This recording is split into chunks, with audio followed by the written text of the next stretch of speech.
So I would like to share with you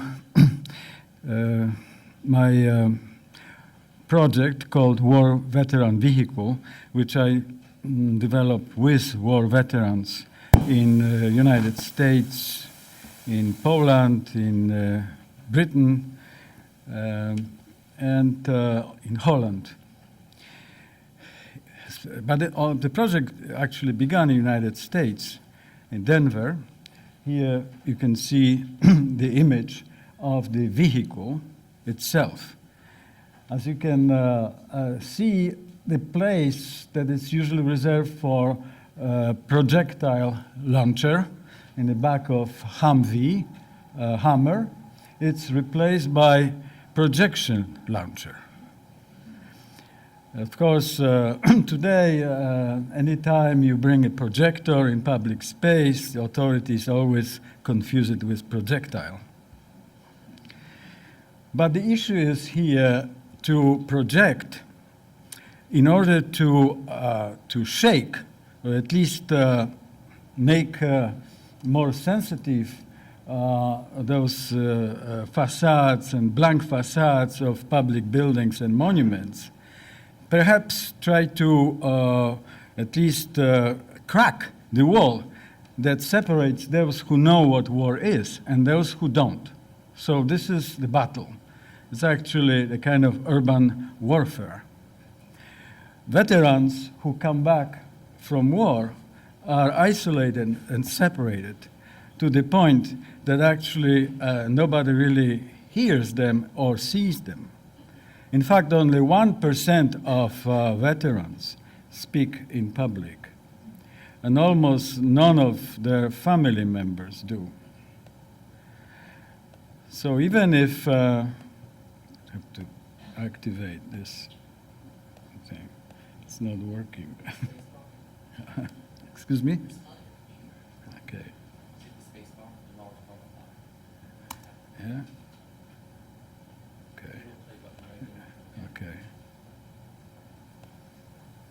Okay, we'll try again. Okay, so as you see, this projection launcher here is installed in the back of the vehicle. In order to create conditions for veterans to go through the process of trying to figure out what to say. So in fact, it's related to the series of workshops that are necessary prerequisite before they are actually ready to blast the truth of their experience against those blind walls of monuments and facades. What is important to say that 1/5 of current veterans from Iraq and Afghanistan actually are suffering post-traumatic stress. And as it is predicted, in 10 years from now, 1/3 of them will be in a traumatic stress condition, which means that if we consider that each traumatized war veteran re-traumatizes 7 to 9 people, my calculations, considering 2.4 million army, is that it will be at least 5 million people traumatized in this country. Or meaning trauma is transferred from one generation to another. So I think major clinical, social, psychological, and cultural crisis we are facing for next 50 years. No word about this we hear from the candidates for presidents. From where actually money will be coming? Who is going to actually support the major project of this sort? I feel that cultural projects, very important, of course, but they have to be joined by psychotherapeutic projects, social projects, and educational, pedagogical projects. We're all hard here. The ones that aren't giving in, the tougher ones. Living day by day out there, just like out in Iraq or in Vietnam or in Korea.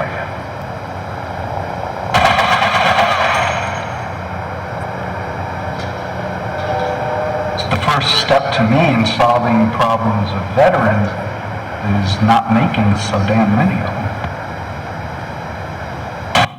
Of course, he's right. And of course, the truth telling is actually an important part of this project. We actually are here lucky having First Amendment. The first modern constitution places our right to free speaking as a first position. At the same time, in order to exercise, well, even just obligation to speak, not only the right to speak, in order to make democracy running. But what if people who have most things to say, who really are, whom we should hear, are traumatized to the point that they cannot really open up and share what they feel and what they remember, what they experience. Protest, testes, action, in order to make change on the basis of one experience and witness. They cannot do it. So they need some kind of equipment. They need cultural projects that help them to develop their capacity to open up and share. And also, we need cultural projects and transitional objects of this sort in order to come closer and listen without fear. So that's why I feel that we have lots of projects to do, not only in relation to, of course, situation of war veterans, but in general. But their situation is immersed in other situations. Many of those people will become homeless. Some of them will commit suicide. There will be a cultural kind of problem here, how to live, how to continue our life, surrounded, or at least being always somewhere next to those who know what war is.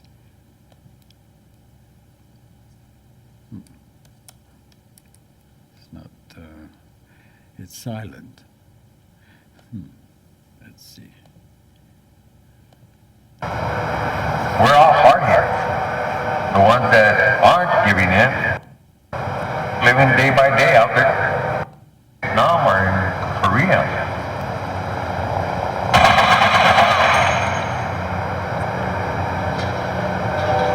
It's the first step to me. Problems of veterans not making so.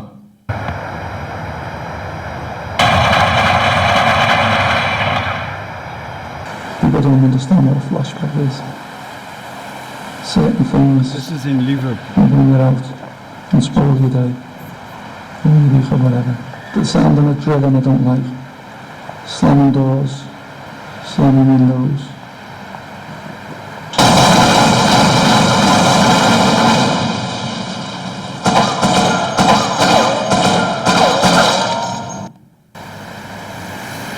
I can't stand crowded places. I can't stand in a crowded place because I feel vulnerable. So it's always stands to me, be back to the wall, or if I'm really feeling really bad, I'll just move out the room completely. I won't go back in it because I feel vulnerable.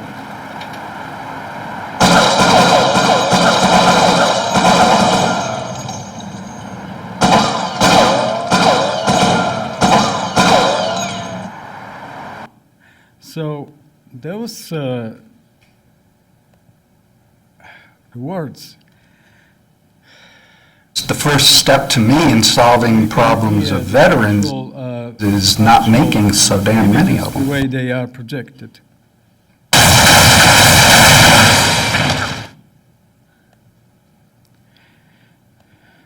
I just couldn't believe it. I'm saying that the way he was talking to me, the looks he was giving me, I was like, oh my God, I think he could actually kill me now.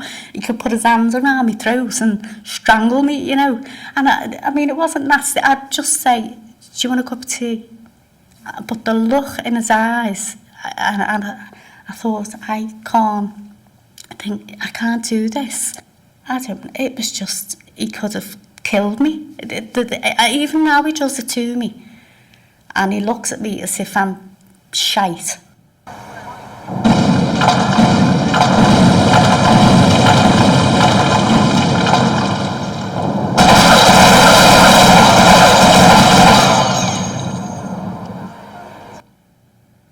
And here there would be her husband, who almost killed her, who also took part in this project. You wouldn't believe what I put her through.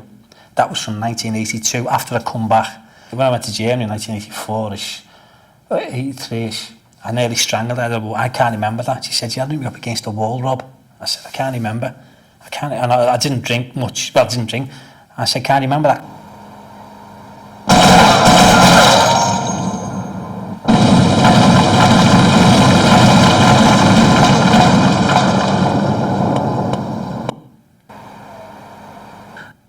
And the smell of the meat coming up into your face, the fat was burning, and it was just like burning flesh. Being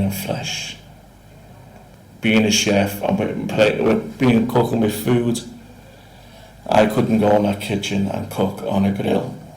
I was the butcher, and I had to do all the meat, and I couldn't cook on that grill.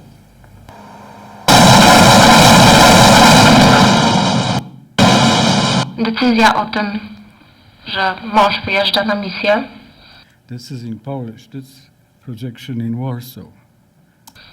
To było jak wystrzelenie pocisku. Pocisku, który ranił mojego męża, potem zranił mnie, a w konsekwencji zabił nasze małżeństwo. So she's saying that decision to actually allow my husband to go to war was like a firing of the weapon, like a bullet, firing of the bullet that actually, after being fired, came back as a ricochet and destroyed my husband, myself, and our marriage. So this is very important because the secondary trauma is something that will be most difficult for us as artists, people who work in cultural front, to actually confront. I just wanted to also say that we're talking about projections, but in this particular project, the issue is how to help people who are marginalized and silent, invisible, to become projectors themselves. So in order to do so, they have to regain capacity to open up. They have to unfreeze the kind of the frozen, the failure situation, the lack of confidence that their voice will make any difference.